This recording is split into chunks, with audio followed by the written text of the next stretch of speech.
والإسلام ديني ومحمدا رسول الله كما صليت على ابراہیم وعلى آل ابراہیم انک حمید مجید۔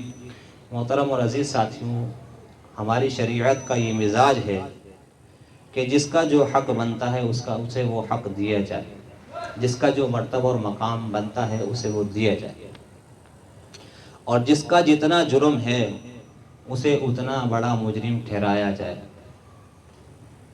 اسے اتنا بڑا مجرم بنایا جائے، بتایا جائے، اسے سمجھا جائے۔ مثال کے طور پر ایک آدمی نے زنا کیا ہے، زانی ہے کوئی آدمی، تو اس زانی ہونے کی وجہ سے اس کو ہم قاتل بھی کہنا شروع کر دیں، شریعت کا یہ مزاج نہیں۔ یا پھر کوئی شخص قاتل ہے تو اس قاتل ہونے کی وجہ سے ہم اس کو زانی بھی کہنا شروع کر دیں، تو شریعت کا یہ مزاج نہیں۔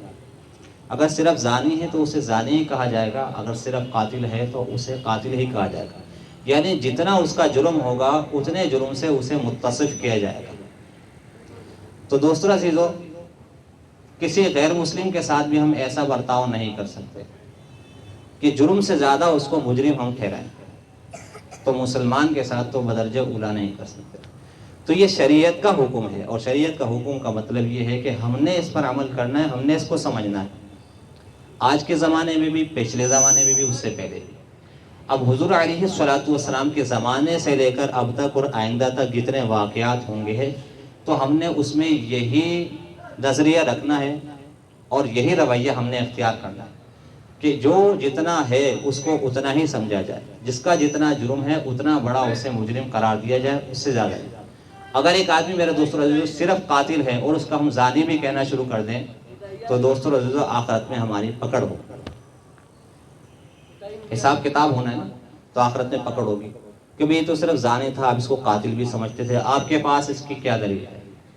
تو حضور کے زمانے سے لے کر جتنے واقعات ہوئے ہیں اب تک اور آئندہ، اس میں ہم نے اس کی احتیاط رکھنی ہے، اس میں ہم نے اسی نظریے پر چلنا ہے دوستو عزیزو۔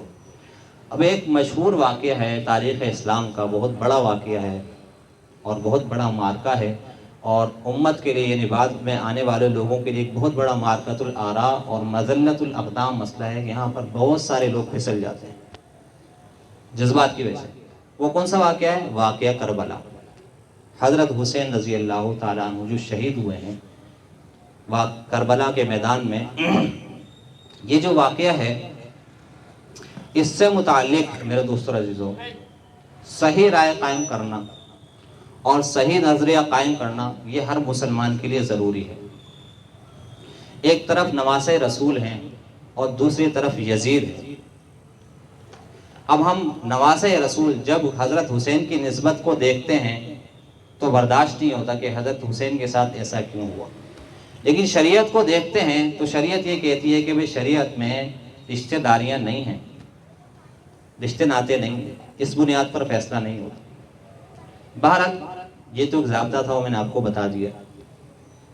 تو لیکن اس کے باوجود حضرت حسین رضی اللہ تعالیٰ عنہ حق پر تھے۔ علماء اہل سنت کا یہ عقیدہ اور یہ نظریہ ہے کہ حضرت حسین رضی اللہ تعالیٰ عنہ حق پر تھے۔ کچھ لوگ ایسے بھی ہیں جو حضرت حسین رضی اللہ تعالیٰ عنہ کو توبہ نعوذ باللہ ناحق بتاتے ہیں۔ اس کی کیا وجہ؟ اس کی وجہ یہ بیان کرتے ہیں کہ یزید وقت کا خلیفہ تھا اور خلیفہ کے خلاف خروج کرنا یہ بغاوت ہے۔ ہم اس کا جواب یہ دیتے ہیں کہ حضرت حسین رضی اللہ تعالیٰ عنہ کا جو خروج تھا وہ اس معنی میں تھا اور اس سوچ سے تھا کہ ابھی یزید کی گورنری، یزید کی خلافت کوفہ میں قائم نہیں ہوئی، تو یہ خروج خلیفہ کے خلاف نہیں ہوا۔ دوسری بات یہ ہے کہ جب حضرت حسین رضی اللہ تعالی عنہ کوفہ پہنچ گئے اور پہنچنے کے بعد جب انہیں پتہ چلا کہ کوفہ والوں نے میرے ساتھ دھوکہ کیا ہے اور ابن زیاد کی فوج نے ان کا احاطہ کر لیا، تو آپ رضی اللہ تعالیٰ عنہ نے 3 پیشکشیں کی۔ اس میں سے ایک یہ تھی کہ اما ان اضع یدی فی یدی یزید، کہ میں اپنا ہاتھ یزید کے ہاتھ میں دینا چاہتا ہوں، یا تو یہ کام کر لوں، مجھے اس کام کو کرنے دو۔ تو اس سے بھی پتہ چلتا ہے کہ حضرت حسین رضی اللہ تعالیٰ عنہ ناحق نہیں تھے، حق پر تھے، انہوں نے اپنے دل کی بات بتا دی تھی۔ اس بات سے یہی پتہ چلتا ہے۔ اور اس کا جو حوالہ ہے وہ تاریخ طبری جلد نمبر 4 صفحہ نمبر 313 میں ہے، اور البدایہ والنہایہ حافظ ابن کثیر کی جو کتاب ہے جلد نمبر 8 اور صفحہ نمبر 175 میں یہ موجود ہے۔ اچھا بہرحال، تو حضرت حسین رضی اللہ تعالیٰ عنہ حق پر تھے، اور ان کا قتل ہونا مظلوماً تھا، ان کے ساتھ ظلم ہوا، زیادتی ہوئی اور ناجائز ہوا، ناحق ہوا میرے دوستو عزیزو، بہت زیادہ ناحق ہوا، لہذا حضرت حسین رضی اللہ تعالیٰ عنہ تو شہید ہوئے ہیں اور ناحق شہید ہوئے ہیں۔ اب ان کی شہادت کا الزام، ان کے قتل کا الزام کس پر ہے؟ عام طور پر ہم لوگ سنی سنائی باتوں پر بہت زیادہ عمل کرتے ہیں، کیونکہ تحقیق نہیں کرتے نا، تو براہ راست ہم یزید کو اس کا ذمہ دار ٹھہراتے ہیں، اور اسی بنیاد پر ہم اسے برا بھلا بھی کہتے ہیں، اور اسی بنیاد پر ہم جو ہے اسے جہاں تک ہم سے ہو سکے ہم اسے وہاں تک جہنم کے قریب پہنچانے کی کوشش کرتے ہیں۔ اب مثال کے طور پر ہم نے کئی مرتبہ یہ عام گفتگو میں سنا ہوگا، باتیں کرتے ہوئے جب کسی سے کوئی غلط حرکت ہو جاتی ہے، کوئی غلط کام ہو جاتا ہے، ناجائز کام کوئی ہمارے سامنے کر بیٹھتا ہے، تو ہم اسے فوراً کہتے ہیں کہ یزید کی نسل میں سے تو نہیں ہے، تو یزیدی تو نہیں ہے، اس طرح کے الفاظ ہم دہراتے ہیں۔ تو میں نے ایک سے ایک دن سوال کیا، بھائی اس کا کیا مطلب ہے؟ کہنے لگا آپ کو نہیں پتا۔ میں نے کہا نہیں، اب مجھے نہیں پتا، آپ بتا دو اس کا کیا مطلب ہے۔ کہ حضرت حسین رضی اللہ تعالیٰ عنہ کو اس نے شہید کیا ہے۔ اچھا، میں نے کہا آپ کو کیسے پتا؟ کہنے لگا کہ میں نے سنا ہے۔ میں نے کہا آپ نے سنا ہے، پڑھا نہیں؟ کہنے لگا نہیں پڑھا نہیں ہے، میں نے سنا ہے۔ وہاں بھی 2-4 اور بھی بیٹھے ہوئے تھے، بات ہونے لگ گئی، بات طویل ہو گئی۔ تو ایک بولا کہ اچھا یہ بتاؤ، یعنی یزید کو قصوروار، ضرورت سے زیادہ قصوروار ہے، جتنا قصوروار ہے وہ تو ہے، لیکن میں نے آپ کو پہلے ہی شروع میں تمہید باندھ دی کہ جس کا جتنا جرم ہے اتنا تو وہ ہے، لیکن ضرورت سے زیادہ اگر کسی کو مجرم ٹھہرائیں گے تو غیر مسلم کے لیے بھی نہیں ہے، تو چلے جائے گا ہم کسی مسلمان کو ضرورت سے زیادہ مجرم ٹھہرائیں۔ تو ایک کہنے لگا کہ پوری دنیا میں اس وقت یزید کسی کا نام نہیں ہے، اگر ہے تو بتاؤ۔ میں نے کہا آپ کو کیسے پتا کہ پوری دنیا میں یزید کسی کا نام؟ کہنے لگا گوگل پہ سرچ کر دو، پوری دنیا آ جائے گی۔ میں نے کہا کس نے کہہ دیا گوگل پہ پوری دنیا آ رہی ہے؟ یہ کون سا آدمی ہے کہ جو کہہ رہا ہے کہ پوری دنیا گوگل پر آ رہی ہے، مجھے بتا دو۔ ہاں، میں نے کہا بہت ساری چیزیں آ جاتی ہیں تو بھارت۔ تو میں نے کہا آپ گوگل کو معیار نہیں بنائیں، نہ میرے اور اپنے ذہن کو معیار بنائیں۔ میں نے کہا حدیثوں میں بہت سارے راوی ایسے جن کا نام یزید ہے، اور کل میں آپ کو لا کر دکھا دوں گا۔ اب میں کتابیں لے کر پہنچ گیا تو وہ صاحب آئے نا، بھارت جو موجود تھے ان کو میں نے دکھا دیا۔ یزید بن ہارون کے بارے میں آتا ہے کہ ان کے 235 ہجری میں محمد بن ابی شیبہ کا انتقال ہوا، اور محمد بن ابی شیبہ نے ان سے روایت کی ہے یزید بن ہارون سے۔ اب 235 میں ان کا انتقال ہوا ہے، تو اگر 200 میں بھی ان سے روایت کی یزید بن ہارون سے، تو اس کا مطلب یہ ہے کہ یزید بن ہارون جو ہے کم از کم 150 ہجری میں پیدا ہو گئے ہوں، اور واقعہ کربلا 61 ہجری کا ہے۔ یہ تو یزید بن ہارون۔ یزید بن نعمان 135 ہجری کے راوی ہیں، ذکر راوی 135 ہجری کے۔ اب اگر 35 سال بھی ہم پیچھے چلے جائیں اور 10 اور بڑھا دیں تو 90 ہجری میں پیدا ہو چکے تھے، تو واقعہ کربلا 61 ہجری میں ہوا ہے، تو پتہ چلا واقعہ کربلا کے بعد یہ نام ہوئے۔ ایسے اور بھی بہت سارے، یزید بن زریع بھی ہیں، بہت سارے نام ہیں، میں نے آپ کو 2-3 بتائیں۔ تو میں نے کہا یہ جتنے راوی ہیں، پھر اس کا مطلب ہے کہ انہوں نے جتنی روایتیں بیان کی ہیں تو یہ تو ساری پھر ضعیف ہو جائیں گی، ان کا کوئی اعتبار نہیں ہوگا، پھر خاموش۔ میں نے کہا بھائی حدیثوں کے راویوں کے نام یزید ہیں، یہ آپ کیسی بات کر رہے ہیں؟ آپ کا ضمانت کوئی معیار تھوڑی ہے۔ تو جب میں نے اس سے اس انداز سے بات کی تو پھر وہ دوبارہ نظر نہیں آیا بیچارہ، حالانکہ میں اس کو ہرانا نہیں چاہتا تھا، بس میں تو یہ چاہتا تھا کہ اگر آپ کے پاس کوئی اچھی بات ہے تو مجھے بتاؤ، میں بھی سن لوں گا، میں بھی اپنی اصلاح کر لوں گا۔ اچھی بات کو سننے کے بعد، حق بات کو سننے کے بعد اس کو نہ ماننا، یہ تو ظلم ہے، گمراہی ہے۔ میرا مقصد اس سے یہ تھا کہ اگر آپ کے پاس واقعی میں کوئی ایسی بات موجود ہے کہ جس سے پتہ چلے کہ واقعی میں یزید اتنا بڑا مجرم ہے، تو میں بھی اس کو مان لوں۔ تو قتل کس نے کیا حضرت حسین رضی اللہ تعالیٰ عنہ کو؟ یہ تو کسی مستند روایت میں نہیں آتا کہ یزید نے قتل کیا یا کروایا، یہ دونوں باتیں کسی مستند روایت میں نہیں آتی، کیونکہ نظریات کا مسئلہ ہے، اس لیے مستند روایت کا ہونا ضروری ہے، ضعیف روایت سے کام نہیں چلے گا۔ تو کسی مستند روایت میں یہ نہیں آتا کہ یزید نے قتل کروایا یا کیا، پھر اب کیا ہوگا؟ تو اتنی بات ضرور ہے کہ اس کی خلافت تھی، اس کی خلافت میں ایسا ہوا۔ اتنا مجرم یہ ہے۔ نمبر 2 اس کی خلافت تھی۔ نمبر 3 تاریخ اس بات سے بالکل خاموش ہے کہ بعد میں اس نے ان کے قاتلوں کو بھی نہیں پکڑا، تاریخ اس بات سے خاموش ہے۔ تو پھر کس نے قتل کیا؟ قاتلین میں جو نام آتے ہیں، سنان نامی ایک آدمی، سنان بن انس، اور خولی بن یزید، یزید کا یہ یزید نہیں، خولی بن یزید دوسرا یزید ہے، اور شمر بن دلجوش، یہ 3 نام آتے ہیں کہ انہوں نے حضرت حسین رضی اللہ تعالیٰ عنہ پر حملہ کر کے انہیں شہید کیا۔ ان میں جو سنان ہے، سنان کے بارے میں آتا ہے یہ کوفی تھا، تو اس سے پتہ چلا کہ قتل کرنے والوں میں کوفہ والے شامل تھے۔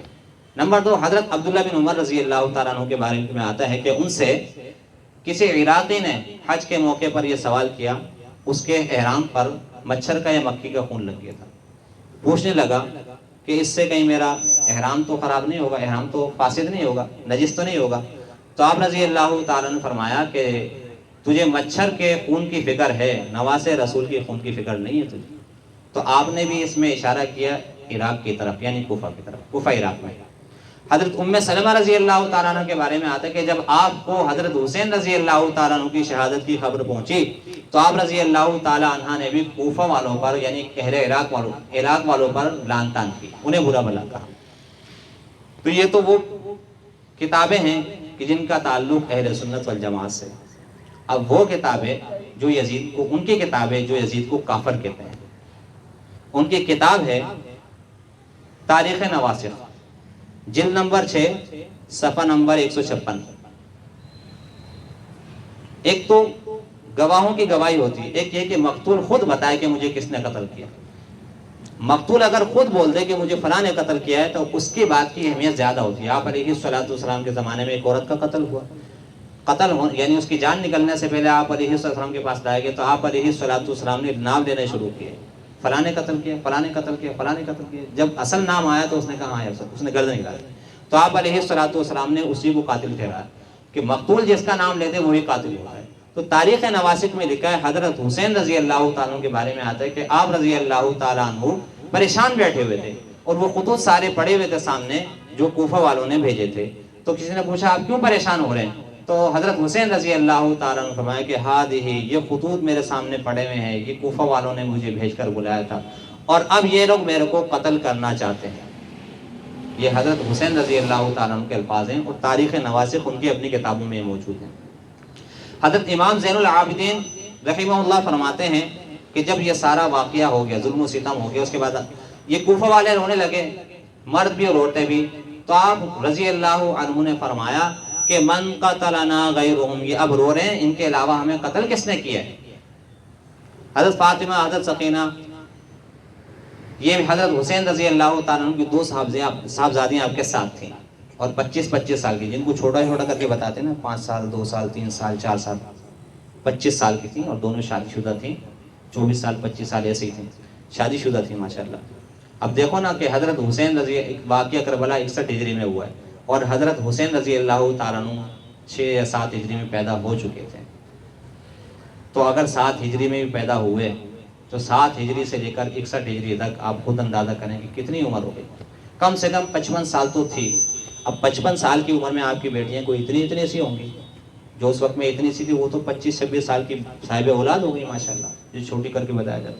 تو ان میں سے ایک فرماتی ہیں کہ قتل تم ابی و جدی و زوجی و اخی، تم روتے ہو حالانکہ تم نے میرے باپ کو قتل کیا، میرے دادا کو قتل کیا، میرے بھائی کو قتل کیا، میرے شوہر کو قتل کیا۔ یہ ان لوگوں کے بیانات ہیں جن کے ساتھ یہ واقعہ اور یہ معاملہ ہوا، اور ان لوگوں کی کتابیں ہیں جو یزید کو کافر کہتے ہیں۔ اب اندازہ کر لو میرے دوستوں، کتنی واضح روایات ہیں اور کتنے صاف دلائل ہیں کہ جن سے پتہ چلتا ہے کہ کوفہ والے باقاعدہ شامل ہیں اس قتل کے اندر۔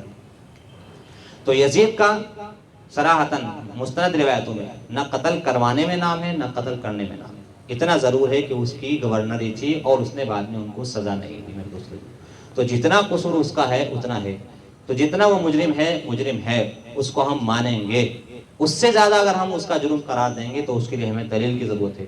اگر کوئی دلیل پیش کرتا ہے تو ہم اس کی بات کو مانیں گے، اور اگر کوئی جب تک دلیل نہیں لے کر آتا تو ان دلائل کے سامنے یزید جتنا مجرم ہے ہم اس کو اتنا ہی مجرم سمجھیں گے، اور بعض لوگ یعنی اہل سنت والجماعت میں بعض لوگ ایسے ہیں کہ جو یزید کو اس لیے برا بھلا کہتے ہیں کہ حضرت حسین رضی اللہ تعالیٰ عنہ سے محبت کا اظہار کرنا.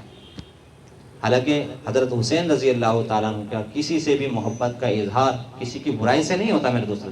اور شریعت کا تو یہ مزاج ہے ہی نہیں میرے دوستوں کہ حضرت حسین رضی اللہ تعالیٰ عنہ سے محبت کا اظہار یزید کی برائی کر کے کیا جائے. ایسا نہیں ہے میرے دوستوں. اور بعض لوگ صرف اس لیے کہ لوگ کہیں گے یار واہ اس کو آل رسول سے کتنا پیار ہے, کتنی محبت ہے, حضرت حسین سے کتنی محبت. اور عام طور پر جب ان سے پوچھا جائے تو ان کے الفاظ یہی ہوتے ہیں کہ نواز رسول, نواز رسول, نواز رسول, یعنی رشتہ داری کو بنیاد بنا. حالانکہ آپ علیہ الصلوۃ والسلام نے رشتہ داری کی نفی کر دی, شریعت نے رشتہ داری کی نفی کر دی. اس بنیاد پر فیصلہ نہیں ہوگا بلکہ شریعت کی بنیاد پر اور ضابطوں کی بنیاد پر فیصلہ ہوگا. اللہ رب العزت ہمیں سمجھ کر عمل کرنے کی توفیق عطا فرمائے. الحمدللہ رب العالمین والعاقبۃ للمتقین والصلاۃ والسلام علی سید الانبیاء والمرسلین. ربنا لا تزغ قلوبنا بعد إذ هديتنا وهب لنا من لدنك رحمة إنك أنت الوهاب. اللهم إنك عفو تحب العفو فاعف عنا. ربنا آتنا في الدنيا حسنة وفي الآخرة حسنة وقنا عذاب النار. اللهم اغفر لحينا وميتنا وشاهدنا وغائبنا وصغيرنا وكبيرنا وذكرنا وانثانا. اللهم من أحييته منا فأحيه على الإسلام ومن توفيته منا فتوفه على الإيمان. ایک بچے کی والدہ بیمار ہے, دعا فرمائے اللہ پاک انہیں صحت اور تندرستی عطا فرمائے. سبحان ربک رب العزة عما یصفون وسلام علی المرسلین والحمد للہ رب العالمین برحمتک یا